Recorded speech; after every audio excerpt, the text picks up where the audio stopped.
शादी के पहले से ही विभा को कपड़े धोने का बड़ा शौक था। कभी नल के नीचे तो कभी तालाब के पास। अरे मेरी नीली वाली लुंगी नहीं दिख रही है। विभा की अम्मा, कहाँ रखी है लुंगी? अरे वो तो विभा ने परसों ही धोकर रखी थी आपकी अलमारी में, देखो वहीं होगी। वो ना मैंने आज धो दी, मुझे लगा कि गंदी हो गई होगी। अरे कैसे गंदी हो गई थी? उसे तो मैंने पहना भी नहीं। हे भगवान, इस लड़की के कपड़े धोने की आदत से परेशान हो गया हूँ मैं। जितना तो घर में राशन नहीं आता, उससे कहीं ज्यादा डिटर्जेंट पाउडर का खर्चा है। इसकी शादी करवा दो, शादी। जाए अपने घर में ही करे काम, फिर चाहे घर के कपड़े धोने हो या पूरे गांव के। हाँ ठीक बोल रही हो, देखता हूँ मैं कोई लड़का। वो दिन भी आ जाता है जब विभा को देखने लड़के वाले आ जाते हैं। लड़की मुझे अच्छी लगी। होने वाली सास कहती है, बेटी अगर कुछ पूछना है तो पूछ लो। वैसे तो हमारी लड़की बहुत ही शर्मीली है, जो बोल दो वो मान लेती है, इसे क्या पूछना होगा। अरे कैसी बात कर रही हो माँ, मुझे इन लोगों के घर रहना है, सवाल तो कई है। हाँ हाँ बेटा, पूछ लो ना, क्या पूछना है। आप लोगों के घर कपड़े कौन धोता है? सास का मुंह बन जाता है। देखो, अगर तुम ये कहना चाहती हो कि तुम्हें कपड़े धोने नहीं आते तो सुन लो, कपड़े मैं ही धोती हूँ, लेकिन तुम्हारे आ जाने के बाद मैं रुमाल तक नहीं धोऊंगी। अरे चुप रहना भाग्यवान, बहू बेचारी घर आई नहीं, उसे डराना शुरू कर दिया। वो क्या है ना बिटिया, अभी तक तो ये कल्लू की माँ ही धोती थी, लेकिन अब तुम्हारे पापा तो दहेज में वॉशिंग मशीन देंगे ही। तभी विभा की माँ बोल पड़ती है, सवाल भी पूछा तो क्या। वैसे भाई साहब, मशीन की तो फिर भी कपड़े धोने की कैपेसिटी होती है। मतलब जो बिटिया दे रहे हैं ना विभा, इसे कपड़े धोने का बहुत शौक है। ये आप लोगों के क्या, आस पड़ोस गांव मोहल्ले सबके कपड़े धो दे और उफ तक ना करे। बाहर देखा नहीं आपने कितने कपड़े सूख रहे हैं? सब हमारी बिटिया ने ही तो धोए हैं। बस भी करो ना माँ, शर्म आ रही इतनी तारीफ सुनकर। और तो और एक दाग निकाल कर दिखाओ तो मान जाऊं। हाँ अच्छा, माफ करना बेटा, मैंने गलत समझा। हमें तो रिश्ता बहुत पसंद है। और ऐसे जुड़ जाता है रिश्ता कपड़े धोने का शौक रखने वाली विभा का। उसकी शादी हो जाती है कोयला फैक्ट्री में काम करने वाले कल्लू के साथ। शादी के बाद अचानक विभा चिल्लाती हुई सास के पास आती है। सासू माँ, अरे सासू माँ कहाँ है आप? ये तो धोखा है, धोखा दिया आप लोगों ने मुझे। इसे ससुर के चक्कर के बारे में पता चल गया। अरे तो उसमें तुझे क्यों धोखा मिला है? अरे नल में पानी नहीं आता, कपड़े कैसे कब धुलेंगे? अच्छा, तू पानी नहीं आ रहा उसकी बात कर रही है। तो आपने क्या सोचा? कुछ नहीं।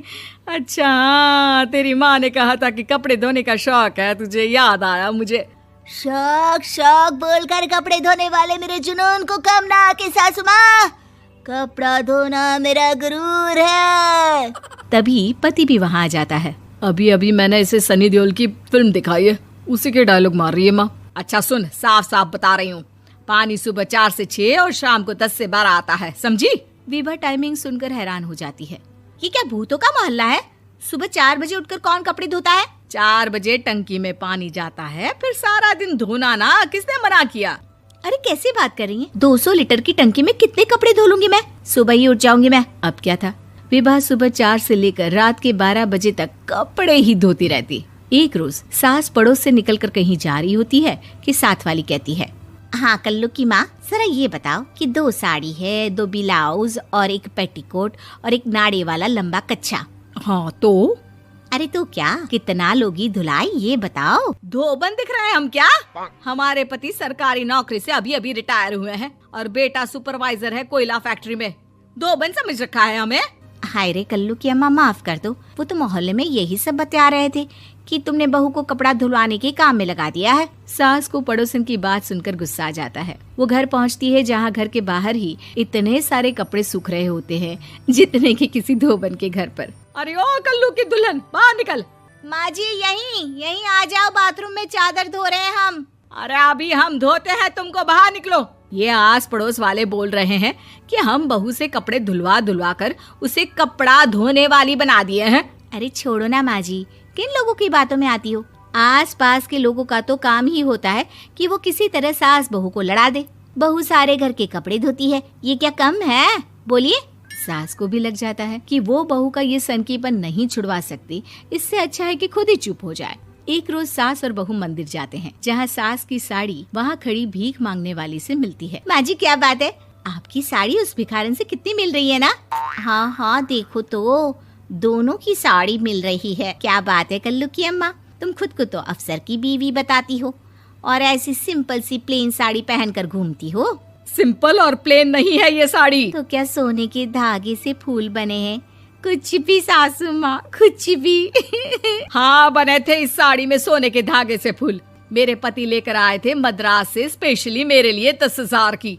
ताहे भाई साहब इस भिखारन के लिए भी सेम टू सेम साड़ी लेकर आए होंगे 10,000 की। सास उस वक्त तो कुछ नहीं कहती, लेकिन बहू के साथ घर आती है और अलमारी से एल्बम निकाल कर लाती है। ये साड़ी देख रही है, ये वही साड़ी है जिसे मैंने अभी पहना था। इस साड़ी में ये जो चमकदार फूल दिख रहे हैं ना, ये सोने के धागों से काटे गए हैं। लेकिन तू लोकल वॉशिंग मशीन ब्रश से घिस घिस कर सारे फूलों को निकाल कर साड़ी प्लेन कर दी। मुझे माफ कर दीजिए सासू माँ। और तो और, जब मैंने तुझे तेरी गलती के लिए कुछ नहीं कहा, लेकिन तूने तो सबके सामने मेरा मजाक ही बना दिया। क्यों? बहू को समझ में आ जाता है कि अब से उसका कपड़े धोना बंद।